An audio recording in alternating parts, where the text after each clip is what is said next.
ബഹ്റൈനിലെ അറാദിൽ 2 പേരുടെ മരണത്തിനിടയാക്കിയ gas cylinder അപകടത്തിൽ restaurant ഉടമ കുറ്റക്കാരനല്ലെന്ന് കോടതി.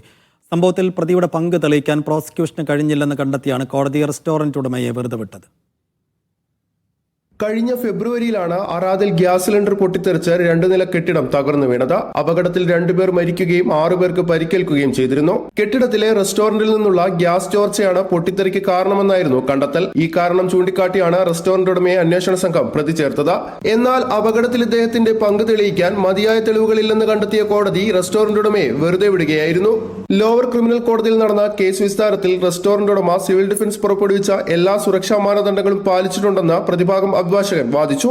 ഇതിനു പുറമെ വ്യവസായ വാണിജ്യ മന്ത്രാലയത്തിൽ നിന്ന് ആവശ്യമായ പ്രവർത്തനാനുമതികൾ നേടിയിട്ടുണ്ടെന്ന് തെളിയിക്കുന്ന രേഖകളും പ്രതിഭാഗം കോടതിയിൽ സമർപ്പിച്ചു. അപകടത്തിന് ആധാരമായി പ്രോസിക്യൂഷൻ പറയുന്ന ഗ്യാസ് സെൻസറുകൾ സിവിൽ ഡിഫൻസിന്റെ അംഗീകൃത പട്ടികയിലില്ലെങ്കിലും അവ പ്രവർത്തനരഹിതമായെന്നതിനോ അപകടത്തിന് കാരണമായെന്നതിനോ തെളിവില്ലെന്നും പ്രതിഭാഗം വാദിച്ചു. ഗ്യാസ് എങ്ങനെയാണ് ചോർന്നതെന്നോ അതിന്റെ കൃത്യമായ ഉറവിടം കണ്ടെത്താനും അന്വേഷണ ഉദ്യോഗസ്ഥർക്ക് കഴിഞ്ഞിട്ടില്ലെന്നും പ്രതിഭാഗം ചൂണ്ടിക്കാട്ടി. ഇത് ശരിവച്ച കോടതി ഗ്യാസ് സെൻസറുകളുടെ അപാകത കൊണ്ടാണ് അപകടം നടന്നതെന്ന വാദം കൊണ്ട് മാത്രം കേസിൽ റെസ്റ്റോറന്റ് ഉടമയെ ശിക്ഷിക്കാനാകില്ലെന്ന് വ്യക്തമാക്കി. ഇങ്ങനെയൊരു സാഹചര്യത്തിൽ അംഗീകൃത സുരക്ഷാ ഉപകരണങ്ങൾ ഉണ്ടായാൽ പോലും അപകടം തടയാൻ കഴിയുമായിരുന്നു എന്ന ആശങ്കയും കോടതി പങ്കുവച്ചു. Shefi Shajahan, media 1, Bahrain.